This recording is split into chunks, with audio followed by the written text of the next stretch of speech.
Welcome to Chitra's cooking feast. நல்ல மொறுமொறுப்பான டேஸ்டியான முறுக்கு எப்படி செய்கிறதுன்னு தான் நம்ம பார்க்க போகிறோம்.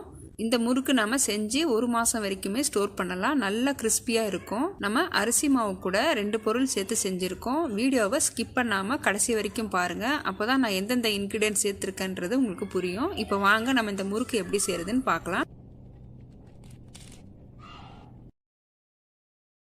ஸ்டவ் ஆன் பண்ணி நான் ஒரு பேன் வச்சுருக்கேன். பேன் சூடானதும் 2 கப் அளவுக்கு அரிசி மாவு சேர்த்துக்கிறேன். வீட்டில் அரைச்ச அரிசி மாவு தான் நான் சேர்த்துருக்கேன். அரிசி மாவு பார்த்திங்கன்னா நல்ல ஃபைன் பவுடராக இருக்கணும். அரிசி மாவு அதிக நேரம் நம்ம வறுக்கணும்னு தேவையில்லை. ஒரு 5 நிமிஷத்துக்கு மிதமான தீயில் நம்ம ஃப்ரை பண்ணி எடுத்துக்கலாம். அரிசி மாவு பார்த்திங்கன்னா நான் ஒரு கப்பில் மெஷர் பண்ணி எடுத்திருக்கேன். நீங்கள் டம்ளரில் கூட அளந்து எடுத்துக்கலாம். அரிசி மாவு ஒரு 5 நிமிஷத்துக்கு நல்ல வெதுவெதுப்பானதும் நம்ம ஸ்டவ் ஆஃப் பண்ணி கொஞ்சம் நேரம் ஆற வச்சுக்கலாம்.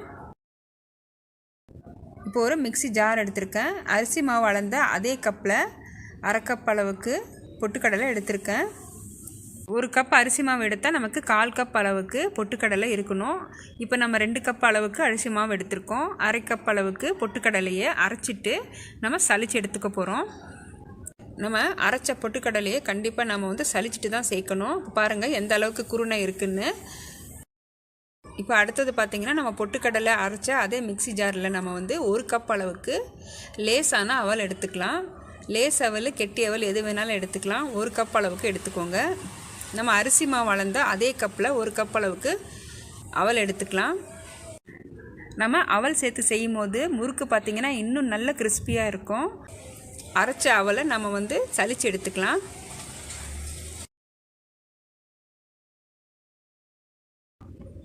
இந்த முறுக்குக்கு தேவையான அளவுக்கு உப்பு சேர்த்துக்கிறேன். 1 டீஸ்பூன் அளவுக்கு உப்பு, 1/4 டீஸ்பூன் அளவுக்கு பெருங்காயத்தூள் சேர்த்துக்கலாம். காரத்துக்கு 1 டேபிள் ஸ்பூன் அளவுக்கு மிளகாத்தூள் சேர்த்துக்கிறேன். 1 டீஸ்பூன் அளவுக்கு சீரகத்தை நல்லா நுணுக்கிட்டு சேர்த்துக்கோங்க. 1 டீஸ்பூன் அளவுக்கு நல்லா க்ளீன் பண்ண எள்ளு சேர்த்துக்கலாம். நான் கருப்பு எள்ளு சேர்த்துருக்கேன். கருப்பு எள்ளுக்கு பதிலாக நம்ம வெள்ளை எள்ளு இருந்ததுன்னா அது கூட நம்ம 1 டீஸ்பூன் அளவுக்கு சேர்த்துக்கலாம். எள்ளு சேர்த்துட்டு 2 டேபிள் ஸ்பூன் அளவுக்கு உருக்குன வெண்ணெய் நான் சேர்த்துக்கிட்டேன். ஃப்ரிட்ஜில் வெண்ணெய் இருந்ததுன்னா நம்ம ரூம் டெம்பரேச்சரில் வச்சு நல்லா உருக்கிட்டு 2 டேபிள் ஸ்பூன் அளவுக்கு சேர்த்துக்கோங்க. நம்ம வெண்ணெய் சேர்க்குறதுக்கு பதிலாக ஒரு குழிக்கரண்டி நல்லா சூடான எண்ணெயை கூட சேர்த்துக்கலாம். நம்ம தண்ணி சேர்க்குறதுக்கு முன்னாடி நல்லா ஒரு தடவை இது போல் கலந்து விட்டுக்கோங்க. மாவு நல்லா கலந்துட்டு நமக்கு பிடிச்சா இப்படி பிடிக்க வரணும். இதுதான் கரெக்டான பக்குவமாக இருக்குது.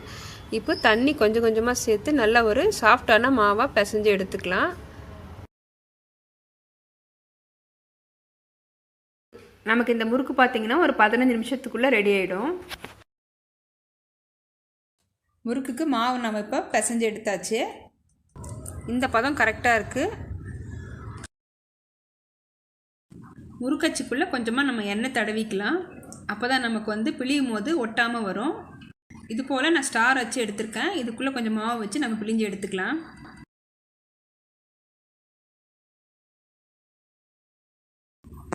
மாவு எந்த அளவுக்கு வைக்க முடியுமோ அதுக்குள்ளே நம்ம வச்சு க்ளோஸ் பண்ணி நம்ம பிழிஞ்சிக்கலாம்.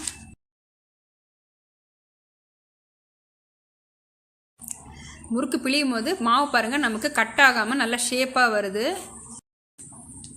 மாவு ரொம்பவும் நம்ம கெட்டியான மாவாக பிசைஞ்சு எடுத்துட்டால் நமக்கு பிழியவும் கஷ்டமாக இருக்கும். அதே சமயம் பார்த்திங்கன்னா முறுக்கு நமக்கு மாவு பிழியும் போது கட் ஆகிட்டே இருக்கும். இப்போ பாருங்கள் சரியான அளவாக இருக்குது. நம்ம துணி ஈரப்படுத்தி போட்டிருக்கோம். நம்ம மாவு எடுக்கும்போது மாவு எடுக்க ஈஸியாக இருக்கும். இப்போ முறுக்குக்கு மாவு நான் ரெடி பண்ணியாச்சு. இப்போ நல்லா சூடான எண்ணெயில் நம்ம ஃப்ரை பண்ணி எடுத்துக்கலாம். எண்ணெய் நல்லா சூடானதும் நம்ம ஒரு வாட்டி செக் பண்ணிக்கலாம். எண்ணெய் நல்லா சூடாக இருக்குது. எண்ணெய் நல்லா சூடானதும் நம்ம ஸ்லோ ஃப்ளேமுக்கு மாற்றிக்கலாம். ஒவ்வொன்றா நம்ம மாவு சேர்த்துக்கலாம். Stove low to medium flame வச்சு நல்லா ஃப்ரை பண்ணி எடுத்துக்கோங்க. நீங்கள் ஹை ஃப்ளேமில் வச்சு ஃப்ரை பண்ணும்போது மாவு சீக்கிரமாக நம்ம கலர் சேஞ்ச் ஆகிடும். உள்ளே பார்த்திங்கன்னா மாவு சரியாக வெந்து வராது. அதனால் மீடியம் ஃப்ளேம் வச்சு நல்லா 2 பக்கமும் திருப்பி விட்டுக்கோங்க. மாவு சேர்த்ததுமே நம்ம திருப்பாமல் ஒரு 5 நிமிஷம் கழித்து திருப்பிக்கலாம்.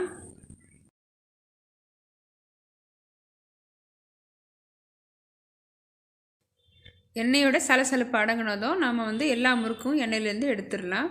இப்போ இதே போல் அடுத்த பேட்சை நான் போட்டு எடுத்துக்கிறேன்.